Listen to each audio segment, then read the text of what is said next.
Il y a des ouvertures qui ne se font pas avec des clés, mais avec un frémissement intérieur. Avant même qu'un mot ne soit prononcé, avant même qu'une pensée ne se forme, quelque chose s'ouvre dans l'air, lentement, silencieusement, comme si un ancien manuscrit scellé depuis des siècles laissait échapper son premier souffle. L'auditeur n'entre pas ici comme on ouvrirait un livre d'histoire ou de légende. Il entre comme on franchit le seuil d'un temple invisible, guidé par une lumière discrète qui semble surgir de l'intérieur même de son être. Dans ce silence vibrant, une figure se dessine. Ce n'est pas celle d'un héros entouré de récits fabuleux, mais celle d'un homme qui marcha dans les ruelles de Paris comme n'importe quel autre et qui pourtant portait dans le secret de son âme une connaissance que peu pouvaient entrevoir. Nicolas Flamel. Son nom flotte entre le réel et l'imaginaire depuis des siècles, comme un écho obstiné refusant de se taire. Pour certains, il ne fut qu'un copiste chanceux, pour d'autres, un alchimiste ayant percé les arcanes de la vie éternelle. Mais pour ceux qui savent écouter autrement, Flamel n'est pas une figure du passé, il est une porte, une vibration qui appelle encore aujourd'hui. Son livre légendaire n'est pas un grimoire couvert de formules chimiques et d'incantations obscures. Il n'est pas un objet magique que l'on pourrait toucher ou voler. Il est avant tout un miroir, un reflet de la conscience humaine lorsqu'elle se souvient de ce qu'elle est réellement. Derrière les symboles, les figures, les signes alchimiques, se cache une science silencieuse, une langue oubliée que seuls ceux qui savent respirer lentement peuvent encore déchiffrer. Flamel n'écrivait pas pour être compris par tous. Il écrivait pour ceux qui, en lisant, entendent une voix intérieure résonner comme une cloche lointaine. Et si l'immortalité n'était pas une potion à boire, mais une mémoire à réveiller dans nos cellules? Cette question ne cherche pas une réponse immédiate. Elle agit comme une graine déposée dans le cœur, prête à éclore au fil de l'écoute. L'élixir dont il est question ici ne se fabrique pas dans un laboratoire extérieur. Il ne dépend pas d'un secret jalousement gardé par quelques initiés. Il se révèle dans le silence d'un être qui se souvient. Les anciens alchimistes parlaient de transmutation des métaux, mais ils savaient que la véritable transformation était intérieure, transformer la lourdeur du plomb humain en lumière d'or, non pas en dehors de soi, mais au centre même de l'existence. Imaginez qu'en vous, dans le plus profond de chaque cellule, repose un souvenir endormi. Un souvenir que le temps n'a jamais effacé, mais simplement recouvert de bruit, de pensées dispersées, d'oublis accumulés. Ce souvenir est celui d'un état d'être où la vie ne connaît ni l'usure ni la fuite, là où la jeunesse n'est pas une période fragile, mais une vibration stable, une lumière qui ne faiblit pas. Ce que Flamel a cherché à transmettre, c'est cette possibilité d'une régénération consciente, non pas défier la mort, mais s'accorder à une fréquence où la naissance et la fin se rejoignent dans un même souffle. Chaque page de son manuscrit agit comme une porte scellée. Ceux qui la regardent avec des yeux profanes n'y voient que des dessins étranges et des allégories incompréhensibles. Mais ceux qui s'approchent avec un cœur attentif sentent une vibration subtile, comme si quelque chose en eux répondait à l'appel. Ce n'est pas le livre qui s'ouvre, c'est l'être humain.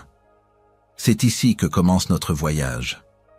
Non pas dans les couloirs poussiéreux de l'histoire, mais dans l'espace invisible où la conscience dialogue avec l'éternité. Nous ne parlerons pas d'un élixir chimique, ni d'une formule cachée dans des grimoires anciens. Nous parlerons d'une science vibratoire, d'un art intérieur, d'un chemin que les sages ont parcouru lentement, patiemment, jusqu'à ce que leurs cellules elles-mêmes se souviennent. L'élixir de jeunesse, le secret de l'immortalité, n'est pas une promesse fantastique réservée aux légendes. C'est une porte discrète placée au cœur de l'humain que peu prennent le temps de pousser. Nicolas Flamel n'est pas le détenteur exclusif de cette porte. Il est celui qui, à travers son œuvre silencieuse, nous invite à en chercher la clé en nous-mêmes. Alors que ce récit commence, imaginez que vous êtes dans une pièce silencieuse, un ancien manuscrit posé devant vous. Vous ne le lisez pas encore. Vous posez simplement votre main dessus, et vous sentez une vibration lente, profonde, remonter en vous. Ce n'est pas le passé que vous touchez, c'est un souvenir de vous-même que vous réveillez. La porte des alchimistes s'entr'ouvre, le voyage commence. Le mythe intérieur de l'immortalité. Depuis la nuit des temps, l'être humain contemple le ciel étoilé avec une étrange nostalgie, comme s'il cherchait à se souvenir d'un secret enfoui au plus profond de son être. Ce ciel, vaste et silencieux, n'est pas seulement un décor cosmique, il est le miroir d'une mémoire oubliée, celle d'un état d'immortalité intérieure que chaque civilisation a tenté, à sa manière, de retrouver. Dans chaque tradition ancienne, dans chaque récit mythique, on retrouve cette même aspiration, cette même quête ardente vers une source éternelle. Les Égyptiens, les sages de l'Inde védique, les moines taoïstes de Chine, les hermétistes d'Alexandrie, tous ont parlé, sous des langages différents, d'un même souvenir primordial, celui de l'homme qui n'est pas prisonnier du temps. Ce que nous appelons immortalité n'est pas ici une fuite devant la mort, ni une peur maladive de la fin. Ce n'est pas la simple prolongation des jours, ni le rêve naïf d'un corps qui ne se flétrit jamais. L'immortalité, dans sa véritable essence, est une qualité vibratoire de l'être. C'est une mémoire endormie dans les fibres les plus subtiles de notre chair, une note ancienne inscrite dans notre sang et dans notre souffle. C'est une résonance qui précède la naissance et survit à la mort, une lumière que les civilisations antiques cherchaient à réactiver, non pas à fabriquer artificiellement. Dans les temples égyptiens, les hiéroglyphes racontent l'histoire d'Osiris, le dieu démembré puis ressuscité, symbole de la conscience éternelle traversant les cycles. Les pharaons n'étaient pas momifiés pour conserver le corps dans un sens strictement matériel, mais pour rappeler à l'âme le chemin de retour vers son essence impérissable. Les textes funéraires, comme le Livre des morts, n'étaient pas des manuels morbides. Ils étaient des cartes de navigation intérieure pour ceux qui avaient compris que la mort n'est qu'une porte. Dans le silence des pyramides, l'écho de cette science vibratoire résonne encore.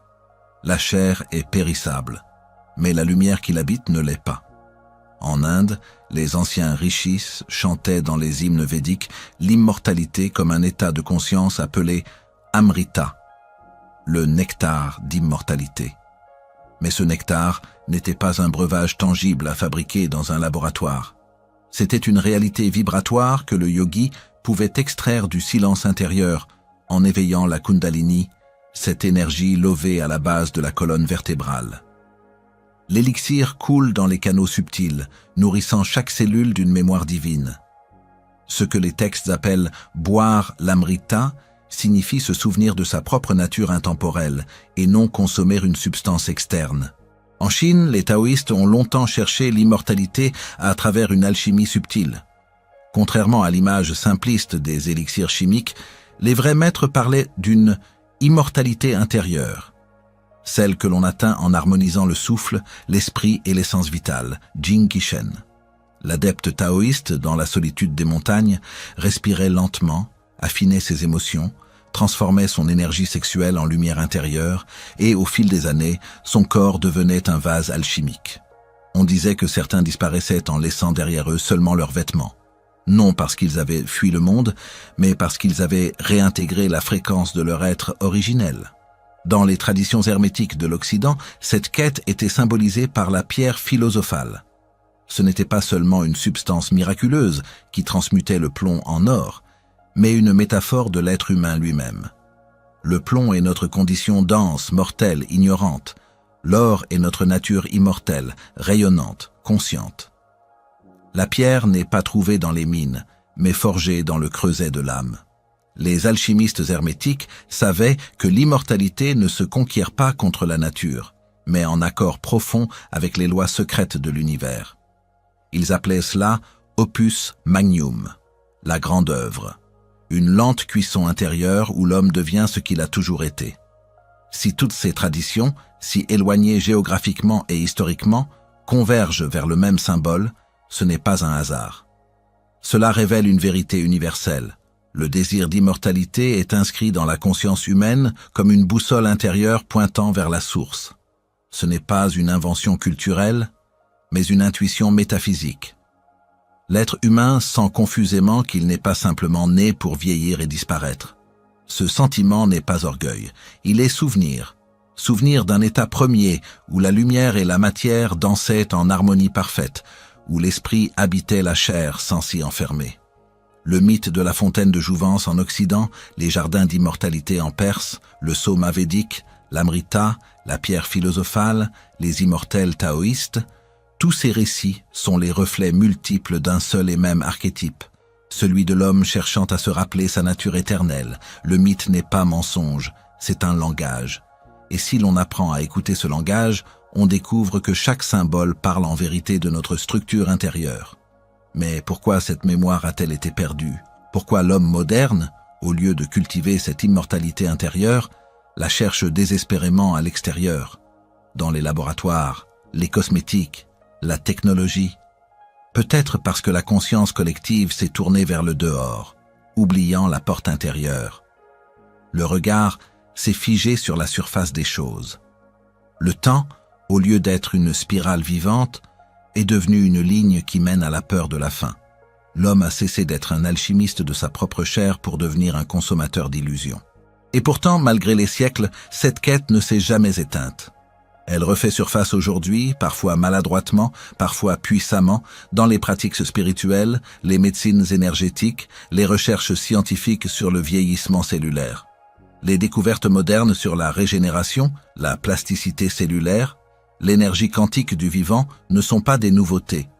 Elles redécouvrent, avec des mots nouveaux, ce que les anciens savaient en langage symbolique. Derrière chaque avancée technologique sur la longévité, on retrouve en filigrane cette même question originelle. Qui suis-je vraiment? Le mythe intérieur de l'immortalité est comme une graine enfouie dans le cœur de chaque être humain. Certains l'oublient totalement et vivent comme des passants éphémères.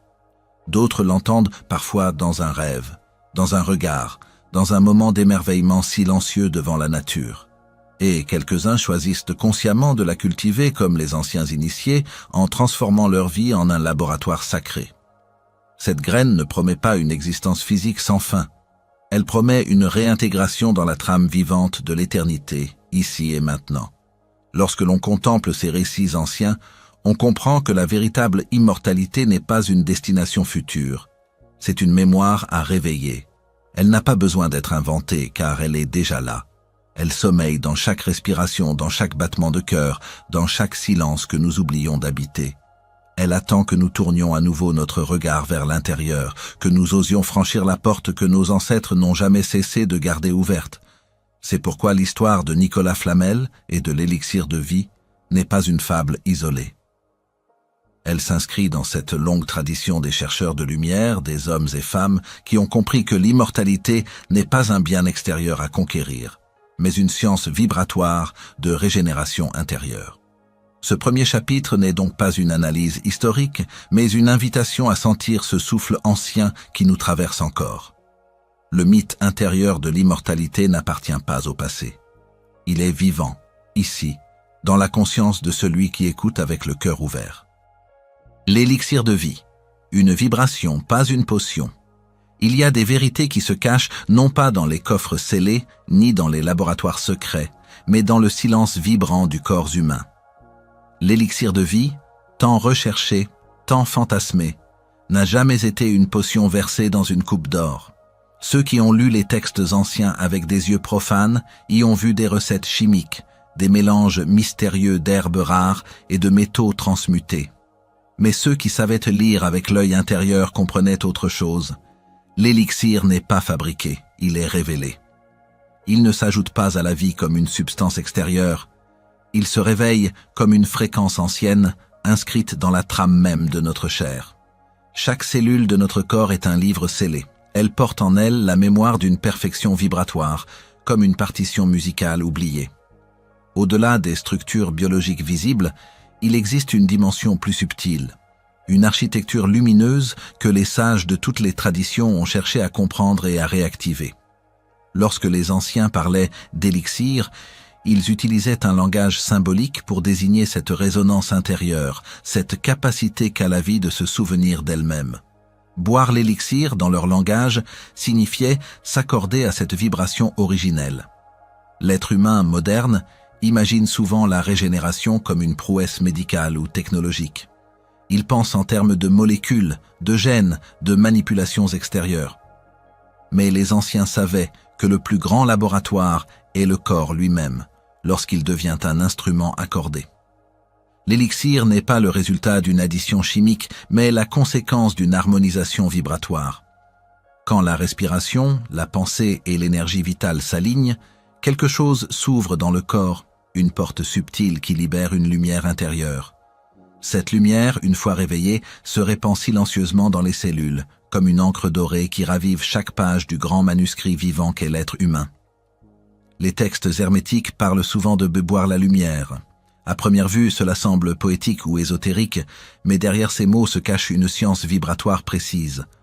Boire la lumière signifie absorber consciemment une fréquence subtile, comme une onde de vie, et la laisser pénétrer toutes les couches de l'être. Ce n'est pas une action physique au sens ordinaire, c'est une expérience intérieure où l'on cesse d'être séparé de la source. Dans certains états méditatifs profonds, les mystiques décrivent une sensation de nectar qui coule dans la gorge, douce, lumineuse, sans origine extérieure. Ce nectar n'est pas une hallucination, c'est la manifestation tangible d'un changement vibratoire intérieur. Les yogis appellent cela amrita, les taoïstes parlent de élixir intérieur, les hermétistes évoquent la rosée céleste. Nicolas Flamel, dans la tradition alchimique, est présenté comme l'un de ceux qui auraient retrouvé la clé de cette science. Non pas en mélangeant des fioles dans une cave obscure, mais en déchiffrant le langage des symboles qui parlent de l'âme.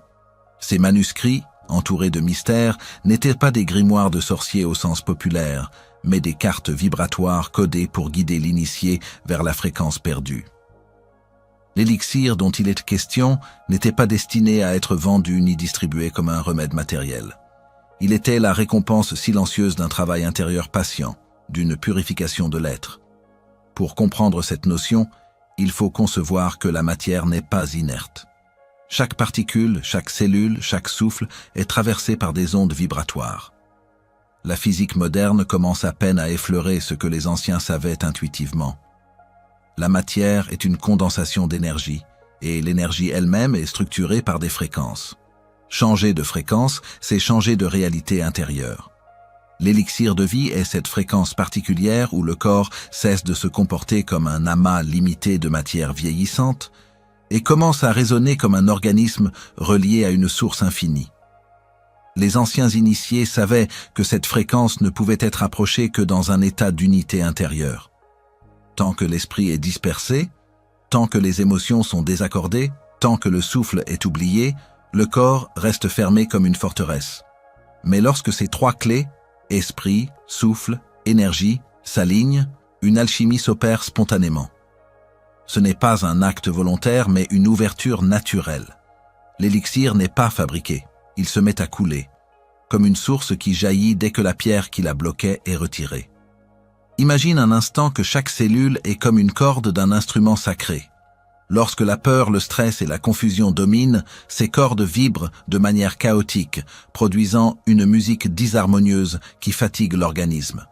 Mais lorsque l'on entre dans un état de présence profonde, lorsque le mental cesse de disperser l'énergie, ces cordes commencent à se réaccorder à une note commune. Et cette note, subtile mais puissante, est la fréquence de l'élixir. C'est elle qui nourrit de l'intérieur, qui régénère, qui réveille des capacités endormies. Dans certaines écoles initiatiques anciennes, l'élixir de vie était associé au cœur. Non pas au cœur biologique seulement, mais au centre vibratoire où l'esprit et la matière se rencontrent. On disait que lorsque le cœur est purifié de ses illusions et que la conscience y réside pleinement, une rosée subtile descend de la couronne vers la gorge, puis se répand dans tout le corps. Cette descente de rosée, souvent décrite comme une sensation réelle, est l'une des manifestations de l'élixir intérieur. Elle ne dépend d'aucune substance extérieure. Elle est déclenchée par un alignement vibratoire profond, comme une résonance retrouvée. Il est fascinant de constater que même les textes alchimiques, qui semblent parler de fourneaux, de métaux et de laboratoires, décrivent en réalité cette même expérience, mais sous un voile symbolique. Le plomb représente la densité inconsciente de l'homme, le feu est le souffle conscient. L'athanor, le four alchimique, est le corps humain lui-même.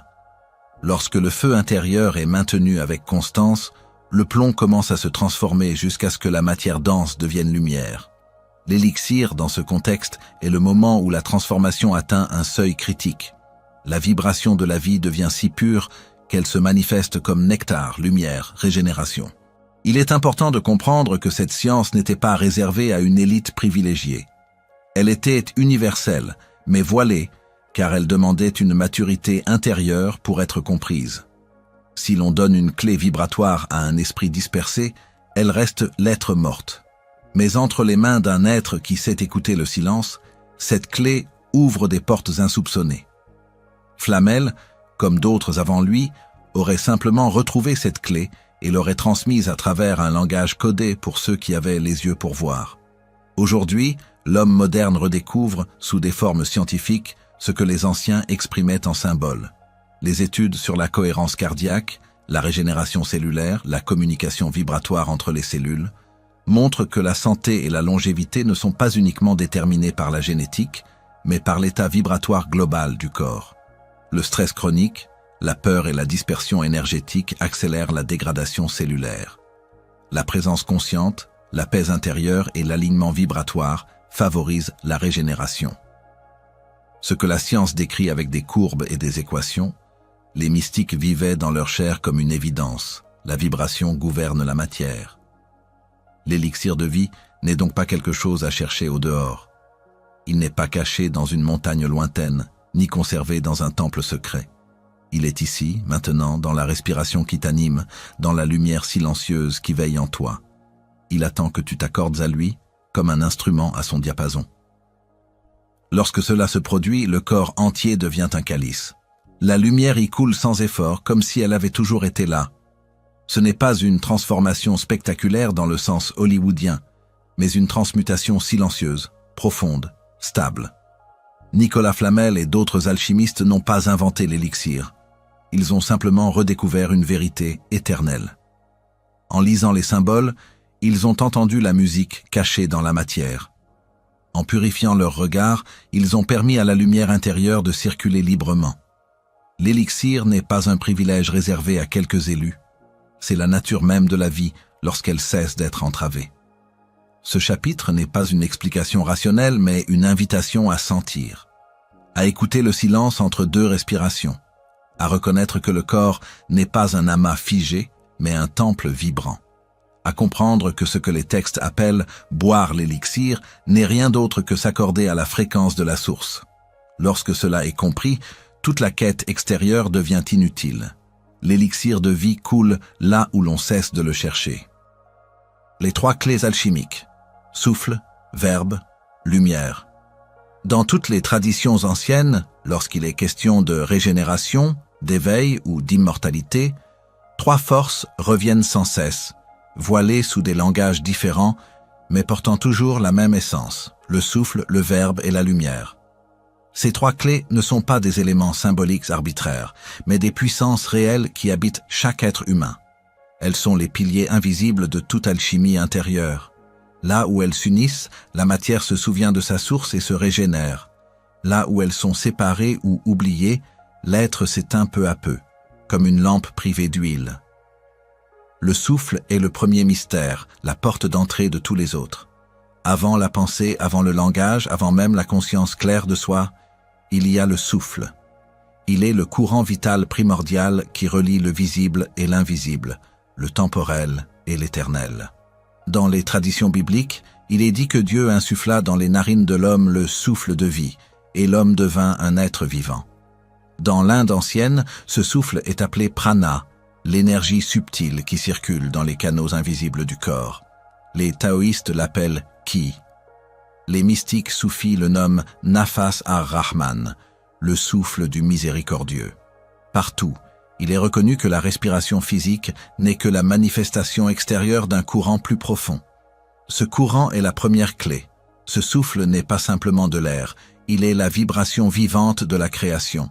Chaque inspiration est une descente de l'esprit dans la matière.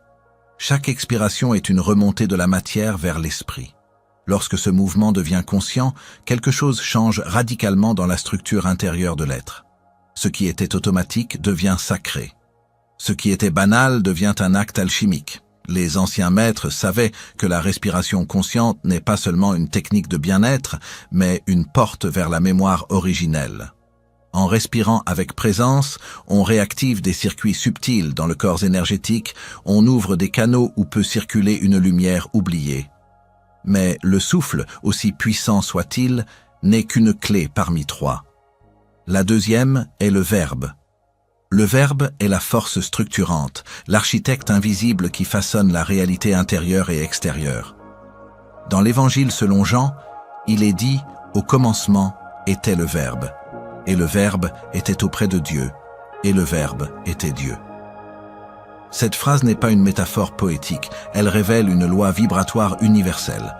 Avant toute manifestation matérielle, il y a une onde sonore, une vibration consciente qui structure le chaos. Les anciens hermétistes parlaient du logos, principe d'ordre et de résonance. Les Védas décrivent le son primordial Om comme la matrice de tous les mondes. Les Égyptiens honoraient Thoth, le dieu du verbe créateur, celui qui nomme et par là donne forme. Le verbe humain est une réplique microcosmique de cette puissance cosmique. Lorsque nous parlons, nous ne faisons pas que communiquer. Nous projetons des vibrations qui organisent ou désorganisent notre champ intérieur. Une parole prononcée dans la conscience juste devient comme une onde qui structure la matière subtile. Elle peut apaiser, guérir, illuminer ou au contraire blesser, figer, assombrir. Les anciens initiés savaient que chaque mot est une graine qui germe dans le champ vibratoire de l'être. Ils pratiquaient des chants sacrés, des mantras, des prières vibratoires, non pas comme de simples rituels religieux, mais comme des opérations alchimiques précises, visant à accorder la voix humaine au verbe créateur universel. Lorsque le souffle devient conscient et que le verbe s'élève dans la clarté, une transformation s'amorce. Le souffle est le courant, le verbe est la forme. Le premier alimente, le second structure. Mais pour que l'alchimie s'accomplisse, une troisième clé est nécessaire, la lumière. Cette lumière n'est pas celle d'une lampe physique, mais une émanation subtile qui précède toute matérialité. Elle est la source vibratoire de l'élixir dont nous parlions dans les chapitres précédents. Dans la Kabbale, on l'appelle Or Ein Sof, la lumière infinie. Dans les traditions orientales, c'est la lumière de la conscience pure. Les mystiques chrétiens parlent de la lumière incréée, que certains saints percevaient comme une radiance palpable. Les alchimistes parlaient de la lumière interne du soleil, cachée dans la matière et dans le cœur de l'homme. Cette lumière est la clé la plus subtile, car elle ne peut être ni invoquée par la volonté brute, ni manipulée comme une énergie extérieure. Elle se révèle là où le souffle est pur et le verbe est juste. Elle descend lorsque l'instrument intérieur est accordé. C'est comme une flamme qui s'allume spontanément dans une lampe lorsque l'huile est versée et la mèche bien placée. Cette lumière intérieure est la véritable source d'immortalité. Ce n'est pas une lumière métaphorique. Beaucoup de mystiques l'ont perçue directement, dans le silence profond ou dans l'extase méditative, comme une clarté douce et puissante qui émane du centre même de leur être. Le souffle, le verbe et la lumière sont donc trois clés interdépendantes. Le souffle ouvre la porte, le verbe construit l'espace intérieur, la lumière l'habite. Séparées, elles perdent leur puissance. Un souffle sans verbe conscient reste vital, mais brut. Un verbe sans souffle devient sec, mécanique, privé de vie. Une lumière sans les deux autres ne trouve pas de réceptacle où se manifester. Mais lorsque ces trois clés s'unissent, elles forment une triade indissoluble qui ouvre la régénération profonde. C'est cette triade que les anciens alchimistes cachèrent sous des symboles complexes, 3 colonnes, 3 métaux, 3 flammes, 3 lettres sacrées. Ils savaient que l'élixir de vie n'est rien d'autre que l'alchimie intérieure entre ces trois puissances. Dans les traditions mystiques, ces correspondances sont nombreuses et fascinantes. Le souffle divin biblique est le même que le prana indien. Le verbe créateur du logos hermétique est le frère du Om védique. La lumière incréée de la théologie chrétienne est la sœur de la lumière intérieure des taoïstes. Ces différentes voix parlent des mêmes réalités vibratoires, mais dans des langues adaptées aux époques et aux cultures. Derrière les mots, il n'y a qu'une seule science, celle de la vie qui se reconnaît elle-même. Les maîtres de ces traditions enseignaient à leurs disciples non pas à accumuler des connaissances intellectuelles, mais à pratiquer l'union de ces trois clés dans leur propre corps. Ils commençaient souvent par le souffle, car il est accessible à tous. ici et maintenant. Par une respiration consciente, lente, profonde, régulière, le disciple apprenait à apaiser le tumulte intérieur. Ce calme n'était pas une fin en soi, mais la base sur laquelle le verbe pouvait résonner clairement. Ensuite venait le verbe, non pas sous forme de bavardage, mais sous forme de paroles sacrées, de sons porteurs de vibrations pures. Enfin, dans le silence qui suivait, la lumière pouvait se révéler, non pas comme une vision imaginaire, mais comme une réalité vibratoire, tangible. Il est dit que ceux qui maîtrisent ces trois clés peuvent littéralement changer la fréquence de leur corps. Leur présence devient rayonnante, leur regard lumineux, leurs paroles guérissantes. Ils ne dépendent plus d'élixirs matériels, car ils sont eux-mêmes devenus la source vivante. L'élixir de vie dont parlent les manuscrits alchimiques n'est autre que le résultat de cette maîtrise. Une vibration interne stable, claire, lumineuse, qui nourrit les cellules et les maintient dans un état de régénération continue.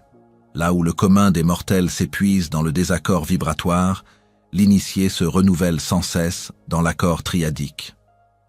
Nicolas Flamel, dans la symbolique alchimique qui lui est attribuée, aurait compris cette triade et l'aurait voilée sous des images hermétiques. Ces manuscrits montrent souvent des figures à trois colonnes, des trinités d'éléments ou des associations de souffle, de son et de lumière. Ce ne sont pas des décorations mystiques arbitraires, mais des indications codées. Flamel n'aurait pas cherché un liquide magique, mais une harmonie vibratoire entre ces trois clés dans son propre temple intérieur. Ainsi, il aurait découvert non une recette, mais une révélation. Pour nous, aujourd'hui, cette triade n'est pas inaccessible. Elle est là, en nous. Chaque souffle peut devenir une prière silencieuse.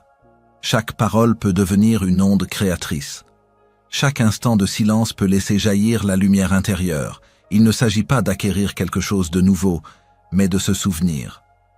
Le souffle, le verbe et la lumière sont les trois clés que nous avons oubliées en nous dispersant dans les apparences. L'alchimie commence lorsqu'on se souvient de les réunir. Le souffle purifie le corps, le verbe purifie le mental, la lumière purifie l'âme.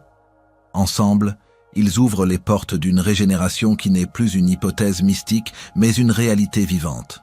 C'est pourquoi, dans les écoles anciennes, ces trois pratiques étaient inséparables.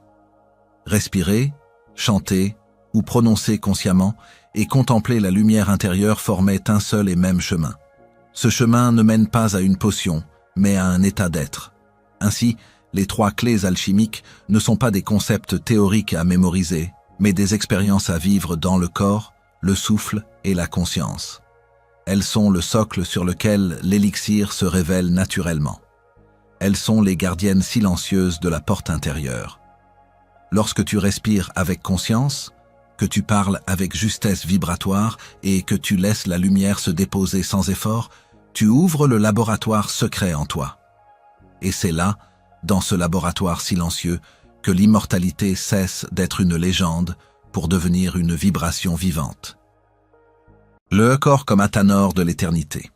Depuis toujours, les alchimistes ont cherché un athanor, un four secret, capable de supporter le grand œuvre sans se briser. Ils savaient que pour obtenir la pierre philosophale, il fallait un creuset stable, un lieu de transmutation où le feu pouvait brûler sans détruire, où les éléments pouvaient s'unir sans se disperser. Beaucoup ont cherché ce four à l'extérieur, dans des laboratoires cachés, des cryptes silencieuses ou des ateliers enfumés. Mais les véritables initiés, ceux qui avaient franchi le seuil intérieur, ont toujours affirmé que le plus grand athanor ne se trouve pas dans la matière inerte.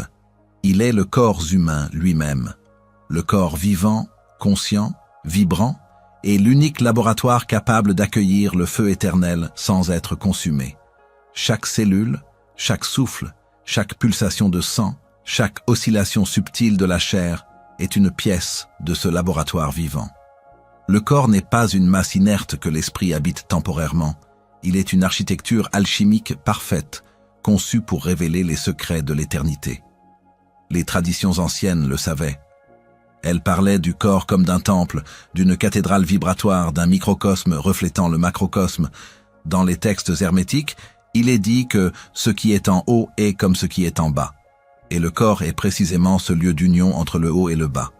Il est le creuset où la lumière céleste et la matière terrestre peuvent fusionner pour engendrer une nouvelle réalité vibratoire. Mais ce laboratoire intérieur dort, la plupart du temps. Les cellules sont comme des gardiennes endormies, des statues silencieuses qui n'attendent qu'un champ précis pour s'éveiller. Elles portent en elles une mémoire ancienne, une science inscrite depuis les origines, mais voilée par les siècles d'oubli. Chaque cellule garde la trace du souffle primordial, du verbe originel et de la lumière qui les a formées. Cette trace n'est pas une métaphore, elle est vibratoire.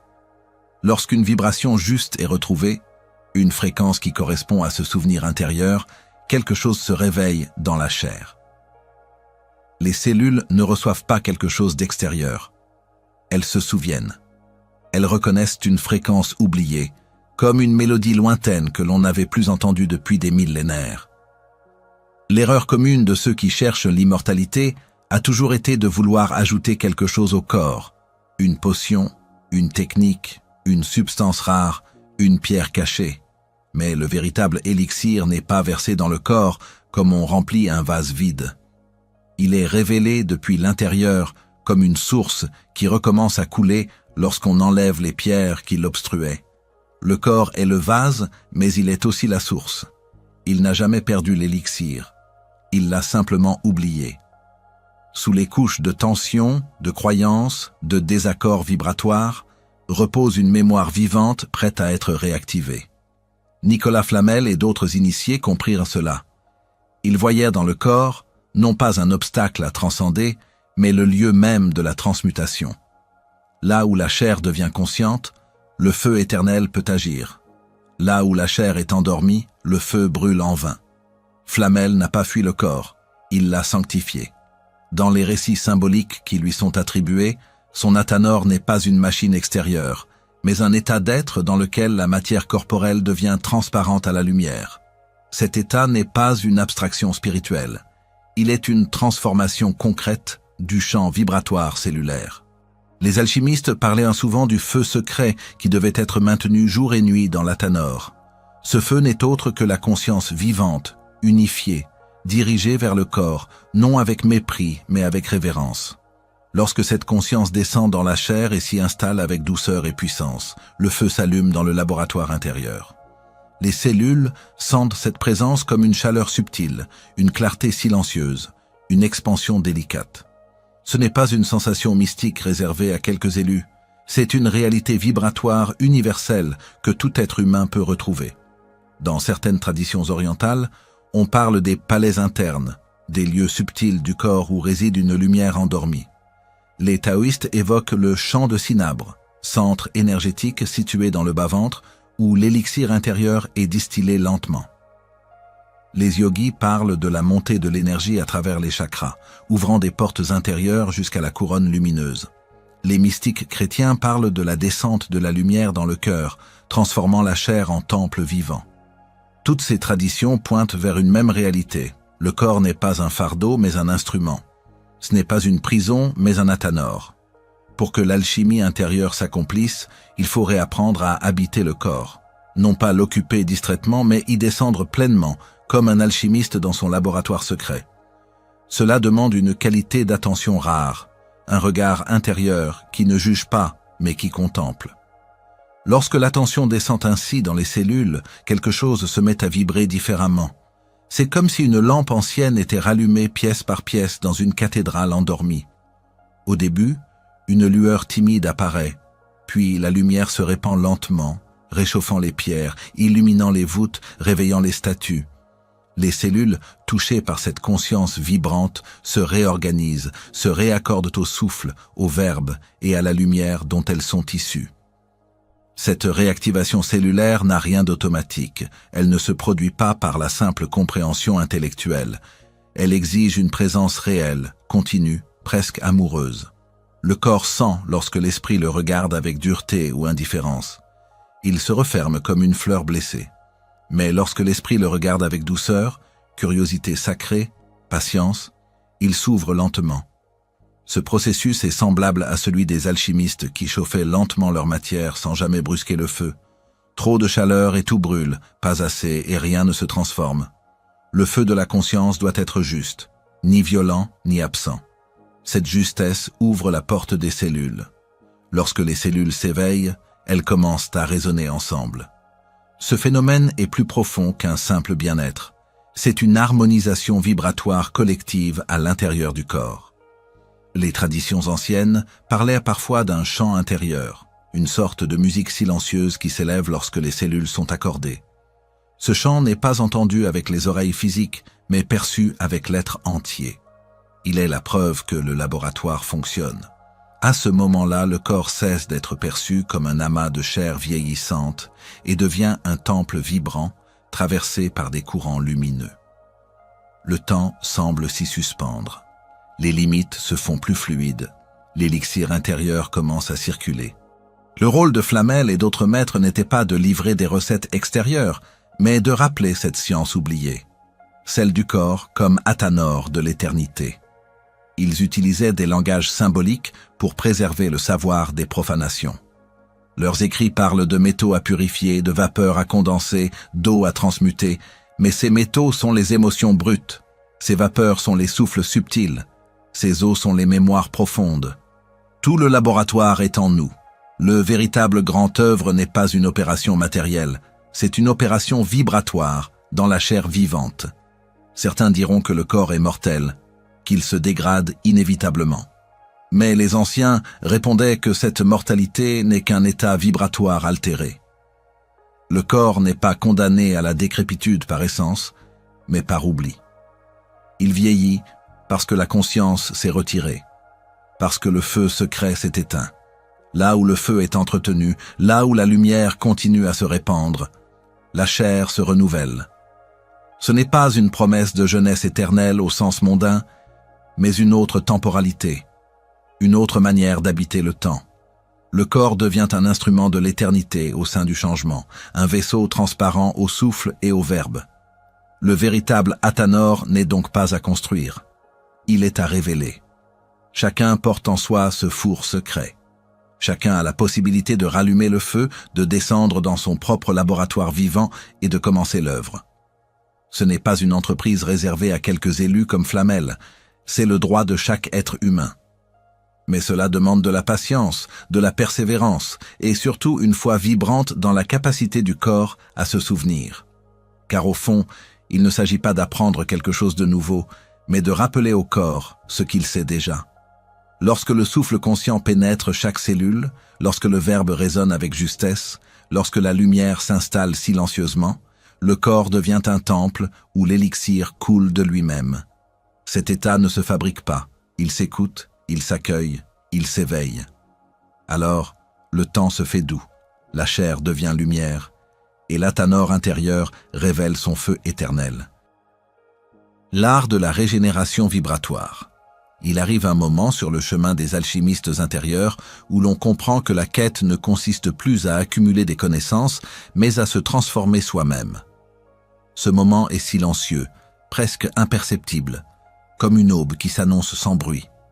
L'art de la régénération vibratoire commence là, dans cet espace subtil où l'être humain cesse de courir vers l'extérieur et tourne son regard vers la lumière cachée en lui. Flamel et ceux qui ont marché sur des sentiers semblables ne parlèrent pas de potions miraculeuses que l'on boit une fois pour toutes, mais d'une lente maturation vibratoire, comparable à la gestation du grand œuvre. Ils savaient que le secret n'est pas une formule, mais un état intérieur. La régénération véritable ne peut être approchée qu'à travers une attitude vibratoire juste. Dans l'univers des sages, la matière n'est pas séparée de la conscience. Elle est une condensation de celle-ci. Si la conscience s'ouvre, si le souffle se purifie, si le verbe s'accorde à la lumière intérieure, alors la matière, y compris les cellules humaines, commence à répondre, à se réaccorder, comme une harpe que l'on accorde lentement. Ce n'est pas un processus spectaculaire, mais une transmutation silencieuse et stable. La première clé de cette régénération est le silence. Un silence vivant, non pas une absence vide, mais une présence vibrante. Dans ce silence, l'intention pure peut naître. Sans ce fondement, toutes les pratiques restent mécaniques. Les anciens disaient que le souffle est le pont entre l'invisible et le visible. Mais si l'esprit est agité, le souffle devient une corde tendue qui tremble sans harmonie. Alors, la première étape de l'art consiste à s'asseoir dans la paix intérieure, à laisser tomber les masques, à écouter le battement profond du souffle originel. Ce silence prépare le terrain, comme la terre qui reçoit la pluie. Vient ensuite l'intention pure. Dans le domaine vibratoire, l'intention n'est pas un simple souhait mental, mais une orientation profonde de l'être tout entier. Elle est semblable à une flamme claire dans la nuit. Elle guide, elle attire, elle donne une direction au souffle et au verbe. Cette intention ne peut être feinte. Elle naît d'un désir sincère de retrouver l'essence, non de dominer ou d'obtenir des pouvoirs. C'est ici que beaucoup trébuchent. Ils veulent accéder à la régénération sans abandonner leurs calculs et leurs peurs. Mais la vibration juste ne répond qu'à la transparence. Puis vient la parole mesurée. Dans les traditions anciennes, le verbe n'est pas un simple outil de communication, mais une puissance de structuration vibratoire. Parler sans conscience disperse l'énergie. Parler avec justesse la concentre. Le véritable adepte ne multiplie pas les mots, il en prononce peu, mais chacun porte une onde précise. L'art de la régénération implique de purifier le verbe, de le détacher des plaintes, des jugements, des bavardages inutiles. Car chaque mot prononcé laisse une empreinte subtile dans le corps. Lorsque la parole devient claire et alignée, elle agit comme une onde cohérente qui structure les champs vibratoires internes. La respiration consciente est la suivante. Elle n'est pas une technique mécanique, mais une manière d'habiter son souffle. Les sages disaient que le souffle est le char du feu divin. Si l'on apprend à respirer en conscience, on guide ce char à travers les couloirs intérieurs du temple corporel. Chaque inspiration devient une entrée de lumière, chaque expiration, une purification silencieuse. Respirer ainsi, lentement, avec attention, c'est comme souffler sur des braises anciennes pour les raviver. Petit à petit, la flamme vibratoire renaît dans les profondeurs du corps. L'alignement intérieur est la synthèse de ces éléments. C'est l'état dans lequel souffle, verbe, intention et silence se tiennent ensemble comme les 4 piliers d'un même temple. Cet alignement ne peut pas être forcé. Il se cultive par une vigilance douce et continue. Quand il s'installe, quelque chose de mystérieux commence à se produire dans le corps. Les tensions profondes se dissolvent, les cellules semblent écouter à nouveau, comme si une musique oubliée se rejouait en elles. Les anciens parlaient de boire la lumière. C'est en réalité cette absorption vibratoire qui se produit lorsque tout l'être s'accorde avec la fréquence intérieure de vie. Ce processus n'est pas instantané. Il ressemble à l'œuvre d'un maître alchimiste qui, jour après jour, veille sur son athanor. Le feu intérieur doit être doux et constant. S'il est trop fort, il détruit. S'il est trop faible, il n'opère rien. De même, la régénération vibratoire demande une constance silencieuse, une attention aimante qui ne se lasse pas. Elle n'a rien à voir avec la précipitation moderne. Elle demande une lenteur sacrée. Flamel et d'autres initiés auraient pratiqué ces états sur de longues périodes, non comme des exercices, mais comme une manière d'être au monde. L'art de la régénération vibratoire est un passage initiatique, car il exige que l'être humain quitte les chemins de l'agitation et de la dispersion pour entrer dans un rythme plus profond. Il ne s'agit pas de faire quelque chose, mais de devenir un lieu où la lumière peut se reposer. Lorsque cet état s'installe durablement, le corps lui-même commence à se réorganiser. Des processus de guérison lente se mettent en place. Des parties oubliées se réveillent. L'élixir n'est pas fabriqué, il est révélé comme une source cachée sous une pierre que l'on déplace enfin. Ainsi, l'art de la régénération vibratoire est à la fois simple et exigeant. Il ne demande pas des connaissances encyclopédiques, mais une qualité de présence. Il ne promet pas des miracles instantanés, mais une transformation réelle et profonde. Il nous ramène au cœur de l'enseignement des alchimistes. L'essence immortelle n'est pas ailleurs, elle dort en nous, attendant le souffle juste, la parole claire, le silence vibrant et l'intention pure pour se manifester. C'est une science lente, lumineuse et vivante. Ceux qui la pratiquent deviennent comme des jardins intérieurs où la rosée divine se dépose chaque matin, patiemment jusqu'à ce que la fleur de l'immortalité s'épanouisse en silence. L'éternité comme présence. Il existe une frontière subtile, invisible à l'œil, que l'esprit traverse sans même s'en apercevoir. C'est celle qui sépare le temps mesuré de l'éternité vécue.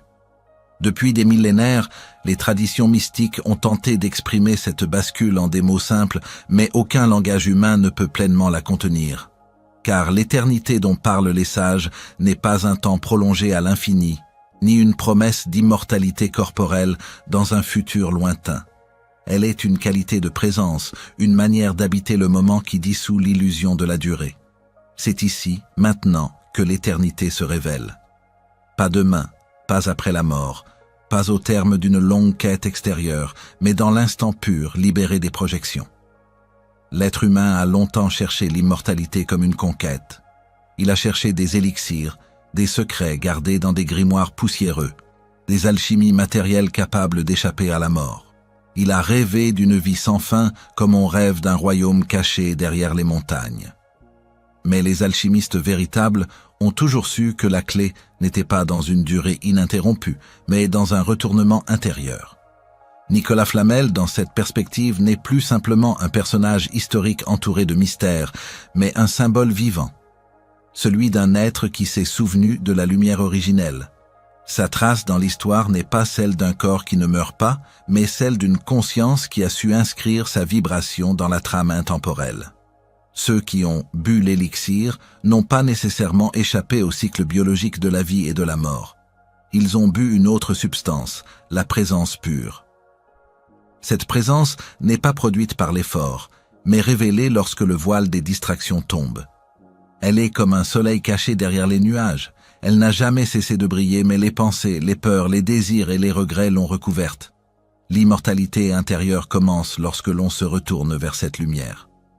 Non pas comme un concept mystique, mais comme une expérience intime, directe, presque silencieuse. Dans cette présence, le temps cesse d'être une ligne qui va de la naissance à la mort. Il devient un cercle vivant, ou plutôt, il se dissout dans une vastitude sans bord.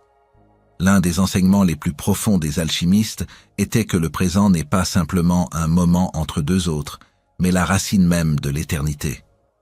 Le passé et le futur sont comme des branches, mais la sève de l'être coule toujours dans l'instant. L'homme ordinaire vit dans la nostalgie de ce qui fut et dans l'anticipation de ce qui sera. Il court entre ces deux pôles comme un voyageur égaré qui ne pose jamais ses bagages. L'initié, lui, apprend à se déposer au centre, à respirer dans l'instant jusqu'à ce que ce dernier s'ouvre comme une porte. Et quand cette porte s'ouvre, tout change. Les battements du cœur deviennent plus profonds, le regard s'éclaire, les gestes se simplifient, la parole se fait dense et vibrante. L'éternité n'est plus une idée, elle devient un lieu d'habitation intérieure. Ce basculement n'est pas réservé à quelques élus. Il est inscrit dans la nature même de l'être humain. Chaque respiration est une invitation. Chaque instant est une fissure par laquelle la lumière peut entrer. Mais l'homme moderne a oublié de s'arrêter. Il court dans le temps comme dans un couloir dont il ne connaît pas la sortie. Les traditions hermétiques, tout comme les voies mystiques d'Orient et d'Occident, ont enseigné l'art de ralentir, de descendre en soi, de retrouver ce centre immobile où le temps s'efface. Ce n'est pas une technique, mais une attitude, une manière de regarder le monde sans chercher à le posséder. L'éternité n'est pas ajoutée au présent. Elle est la texture même du présent lorsque l'esprit cesse de le contracter par ses attentes. Dans cet état, les cellules du corps semblent vibrer autrement. Ce n'est pas une métaphore poétique, mais une réalité subtile que les sages ont décrite à leur manière.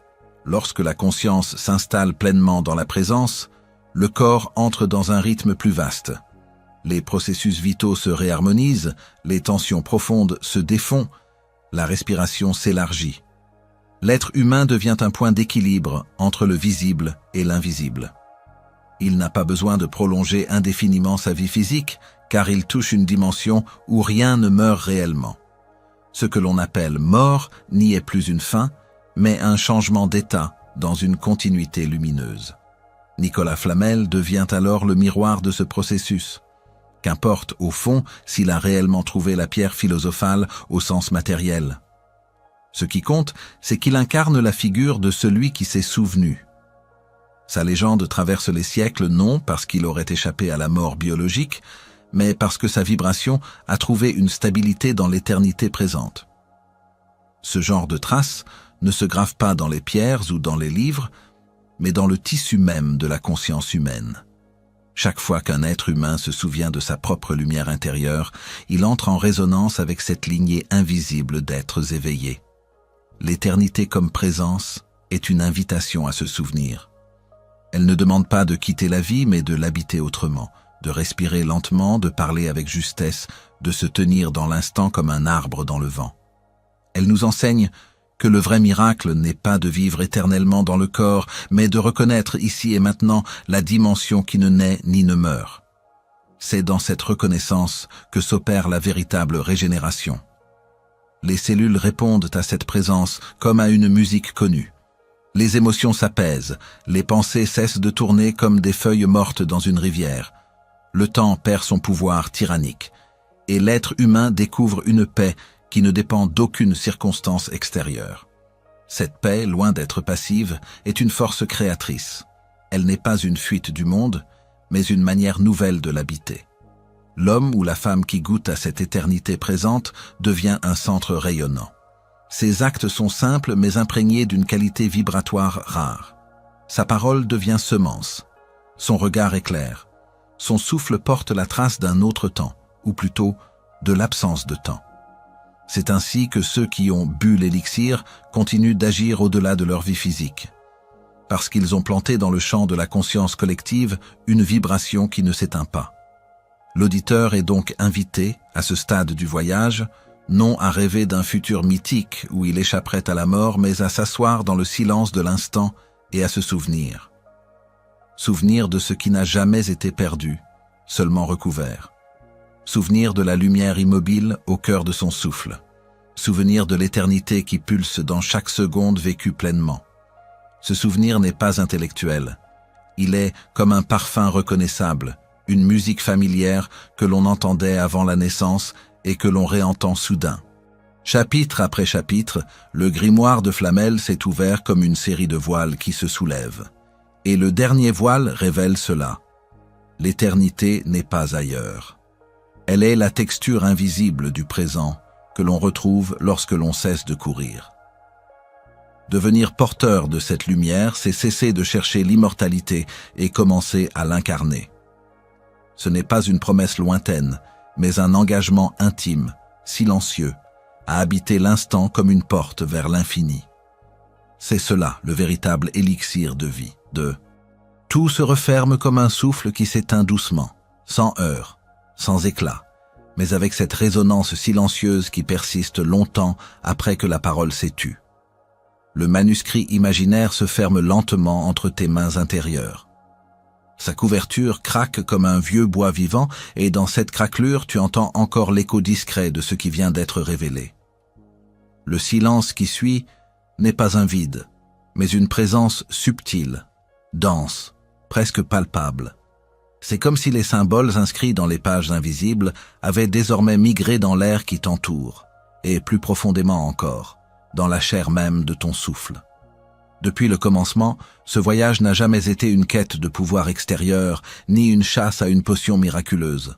Ce fut une marche lente vers l'intérieur, une redécouverte. Nicolas Flamel, dans son énigme à travers les siècles, n'est peut-être pas celui que les légendes populaires ont façonné. Il est devenu un miroir tendu vers ceux qui osent dépasser les apparences, qui pressentent que l'immortalité n'est pas une promesse future, mais une mémoire déjà inscrite dans les cellules les plus anciennes de l'être. Le souffle, toujours lui, a été le compagnon silencieux de chaque étape.